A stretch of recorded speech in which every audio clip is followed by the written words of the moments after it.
নমস্কার। হরে কৃষ্ণ।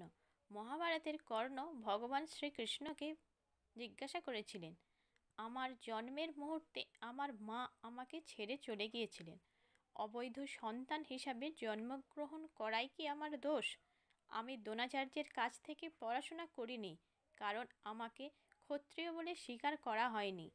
ভগবান পরশুরাম আমাকে শিক্ষা প্রদান করেছিলেন, কিন্তু তারপরে যখন তিনি জানতে পেরেছিলেন যে আমি শূদ্রপুত্র, তাই তখন সমস্ত কিছু ভুলে যাওয়ার অভিশাপ দিয়েছিলেন। একটি গরু ঘটনাক্রমে আমার তীর দ্বারা আঘাত পেয়েছিল এবং তার মালিক আমার কোনো দোষ না থাকা সত্ত্বেও আমাকে অভিশাপ দিয়েছিলেন। দ্রৌপদীর স্বয়ংবর সভায় আমি লাঞ্ছিত হয়েছি, এমনকি মাতা কুন্তী শেষ পর্যন্ত আমাকে সত্য বলেছিলেন, কেবল তার অন্যান্য ছেলেদের বাঁচানোর জন্য। আমি যা কিছু পেয়েছি তা দুর্যোধনের দাতব্য প্রতিষ্ঠার মধ্য দিয়ে। তাহলে আমি কিভাবে তার পক্ষ নিয়ে ভুল করেছি? শ্রীকৃষ্ণ জবাব দিয়েছিলেন, কর্ণ, আমি জেলে জন্মেছি। আমার জন্মের আগে থেকেই মৃত্যু আমার জন্য অপেক্ষা করছিল। আমার জন্মের রাতে আমার জন্মদাতা পিতা মাতার থেকে পৃথক হয়েছিলাম।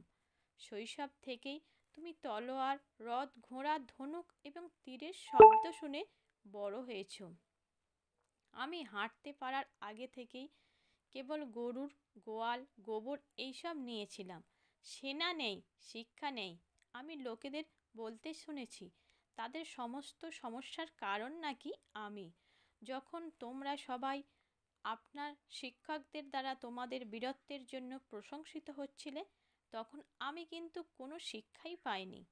আমি 16 বছর বয়সে ঋষি সন্দীপানির আশ্রমে যোগ দিয়েছি। তুমি তো তোমরা পছন্দের একটি মেয়েকে বিয়ে করেছো। আমি আমার পছন্দের মেয়েকে বিয়ে করতে পারিনি, বরং যারা আমাকে চেয়েছিল বা যাদের আমি উদ্ধার করেছি তাদেরকেই বিয়ে করেছি। জরাসন্ধের আক্রমণ থেকে বাঁচাতে আমাকে আমার পুরো রাজত্ব ও সম্প্রদায়কে যমুনার তীর থেকে সমুদ্রের তীরে দূরে সরিয়ে নিয়ে যেতে হয়েছিল। আমাকে পলায়নের জন্য কাপুরুষ বলা হয়েছিল। দুর্যোধন যুদ্ধ জিতলে তুমি অনেক কৃতিত্ব পাবে, ধর্মরাজ যুদ্ধে জিতলে আমি কি পাবো? যুদ্ধ এবং সম্পর্কিত সমস্ত সমস্যার জন্য কেবল দোষ। কর্ণ, একটা কথা মনে রেখো, আমাদের সকলেরই জীবনে সংগ্রাম আছে। জীবন কারোর উদার, কারোর প্রতি উদার নয়। তবে যা সঠিক ধর্ম তা তোমার মনের বিবেকের কাছে জ্ঞাত। আমরা যতটা অন্যায় করছি, কতবার আমরা অসম্মানিত হয়েছি, কতবার আমরা পড়ে গিয়েছি। গুরুত্বপূর্ণ হলো সেই সময় আমাদের প্রতিক্রিয়া কী ছিল। জীবনের অন্যায়টি তোমাকে ভুল পথে চলার অনুমতি দেয় না।